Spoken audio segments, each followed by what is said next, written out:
মরণ তো একদিন আসবেই জানি, মিনতি তোমার কাছে সেই মরণ আমায় দিও। আমাকে শহীদ করে সেই মিছিলে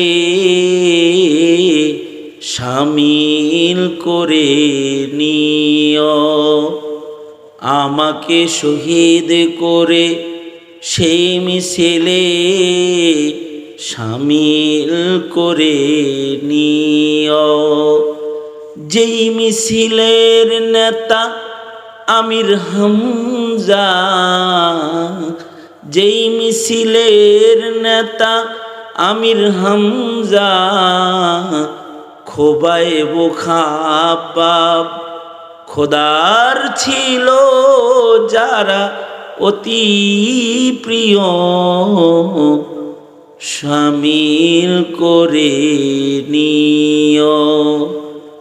মরণ তো একদিন আসবেই জানি, মিনতি তোমার কাছে সেই মরণ আমায় দিও। আমাকে শহীদ করে সেই মিছিলে শামিল করে নিও। আল্লাহর রাসূল নিজেও দোয়া করতেন, আল্লাহুম্মা রযুকনি শাহাদাতান ফি সাবিলিক। ওগো আল্লাহ, তুমি আমাকে শহীদি মরণের রিজক দান করো। যারা শহীদ হয়ে যায় তারা মরে না, তারা জিন্দা। ওয়ালা তাকুলু লিমান ইউকতালু ফি সাবিলিল্লাহি আমওয়াতা বাল আহইয়াউ ওয়ালাকিন লা তাশউরুন। শহীদি মরণ, নবীজি বলতেন, আল্লাহ যদি এমন হইতো যে একবার শহীদ হইছি, আবার জীবিত হইছি, আবার শহীদ হইছি, আবার জীবিত হইছি, সুম্মা উহিয়া সুম্মা উকতাল সুম্মা উহিয়া সুম্মা উকতাল, আবার তুমি আমারে জিন্দা করছো, আবার শহীদ হইছি, তাইলে কত ভালো হইতো। আল্লাহু আকবার, জোরে করে বলেন আল্লাহু আকবার। শহীদি মরণ এটা নসিবের মরণ।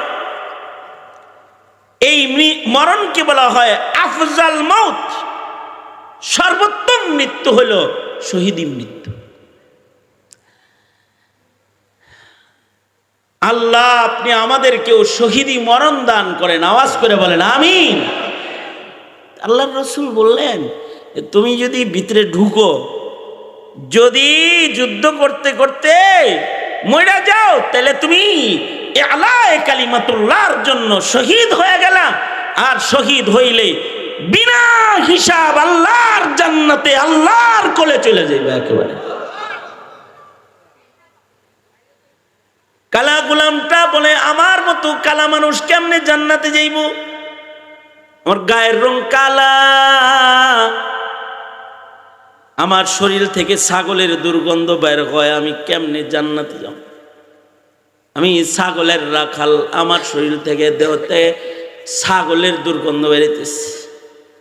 আল্লাহর রাসূল বললেন, তুমি যদি শহীদ হয়ে যাও আর জান্নাতি হয়ে যাও, সুবহানাল্লাহ বলার লেগে রেডি হয়ে বেতেন, ভালো করে একটা সুবহানাল্লাহ। আল্লাহর রাসূল বললেন, তুমি যদি শহীদ হইয়া যাও তো আল্লাহ তাআলা তোমার সিয়া কালা রঙকে পাল্টায়া জান্নাতি রূপ দিয়া আল্লাহ তাআলা ছাগলের দুর্গন্ধকে মিশকে আম্বরের গ্রান দিয়া পরিবর্তন করে মহান মালিক তোমাকে জান্নাতের যাত্রী করে প্রস্তুত করে দিবে।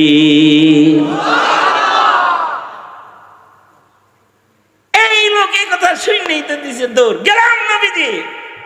আর ঘুরে এসে কয়, আল্লাহর নবী জাম যে আমার কাছে যে কিছু ছাগল আছে, যেগুলা মনিবের ছাগল আমি লইছিলাম, এটি কি করবো?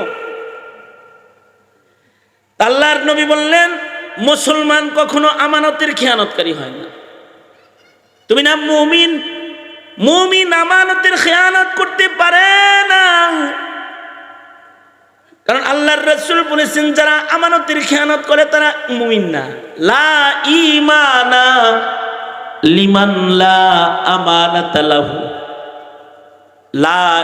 তুমি একটু আগে কালমা পড়ছো, এ তো কালমা পড়ে মুমিন হইছে। আর নবীজির ঘোষণা হলো লা ঈমানা লিমান লা আমানাতা লাহু, যার আমানতদারি নাই তার ঈমান নাই, যার আমানতদারি নষ্ট তার ঈমান নষ্ট।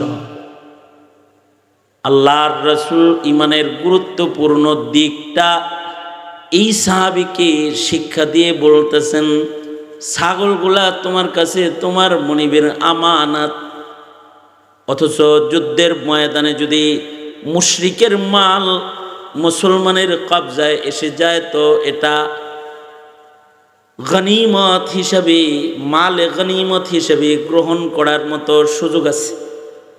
কিন্তু সুযোগ থাকার পরেও, কিন্তু সুযোগ না থাকলে নকল কাগজ বানায়া আমানত খেয়ালা। আর সুযোগ আছে আমানত খেয়ানত, আমানত সুযোগ আছে এটাকে এখন মালে গনিমত বানানোর। কিন্তু আল্লাহর রাসূল আমানতের মাসআলাকে কত সুন্দর করে দুনিয়ায় উম্মতের তালিম দিচ্ছেন।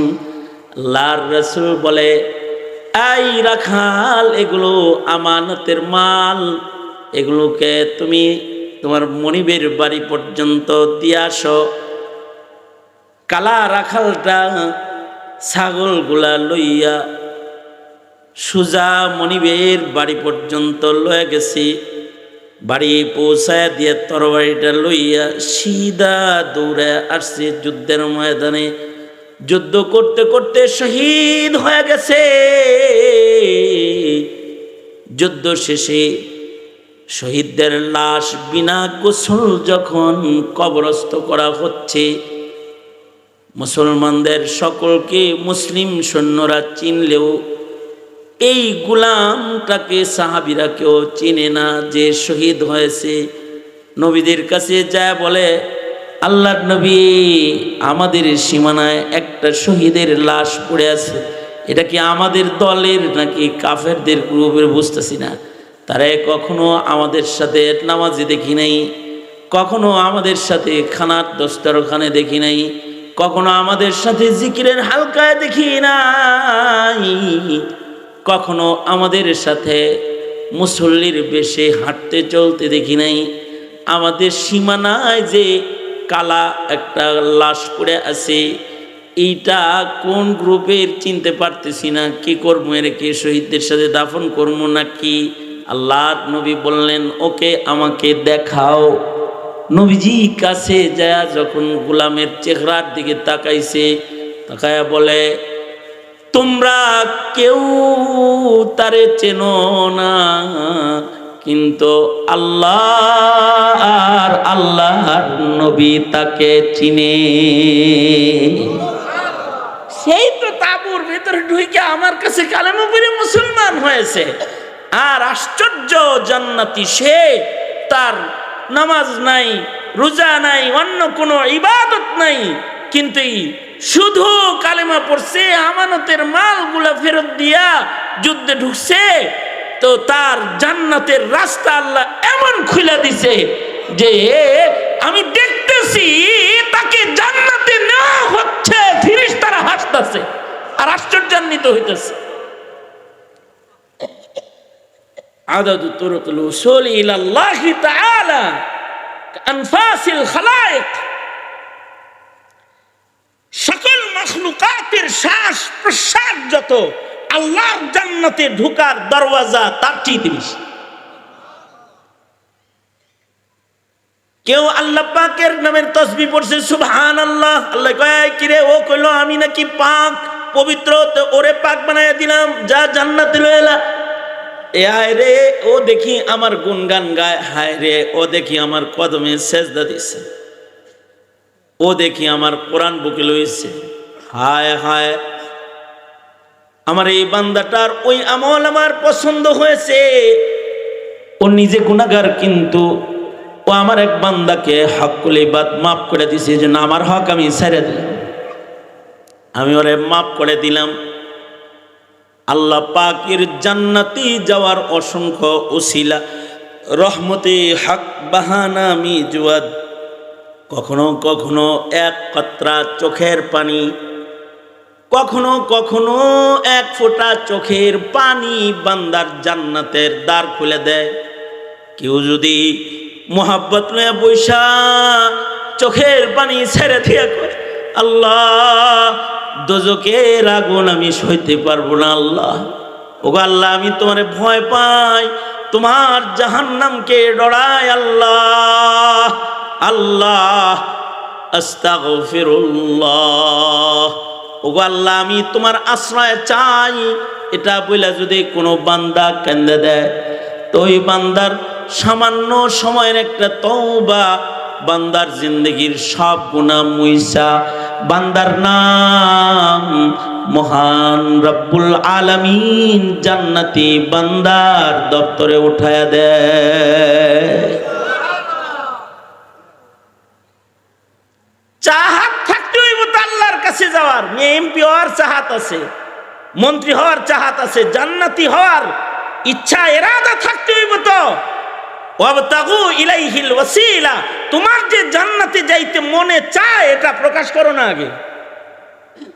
খালি যাও গাঞ্জা খাইতে, গান শুনতে, কি যেন কয় নাচের আসরে, সিনেমার আসরে, ওয়াজি একাধবার যায় বৈশা একটু কেন্দে কেটে বলবা তো, আল্লাহ আমার কিন্তু তোমারে পাইতে মন চায়, আমি তোমাকে চাই, এটা বলবা তো।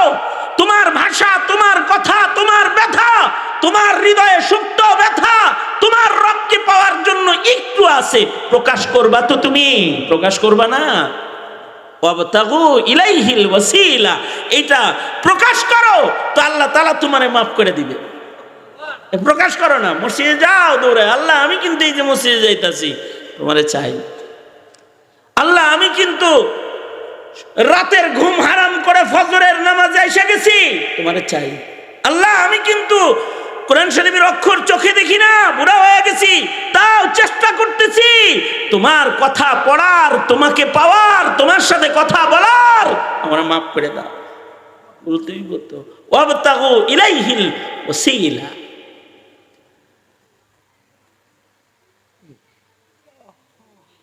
ওয়াজ মাহফিলে আসছি, এর উসিলায় আল্লাহ পাক বলবে, এই এরা দেখি ভালো মানুষদের সাথে বসছে রে, যা ফেরেশতারা তোরা সাক্ষী থাক, আমি ওকেও আমার ভালো মানুষদের কাতারে গণ্য নিলাম। আল্লাহু আকবার যারা বলেন, এই সব ফেরেশতাকে সাক্ষী রেখে বলবে, এটাই উসিলা, জান্নাতে যাওয়ার উসিলা বানাই।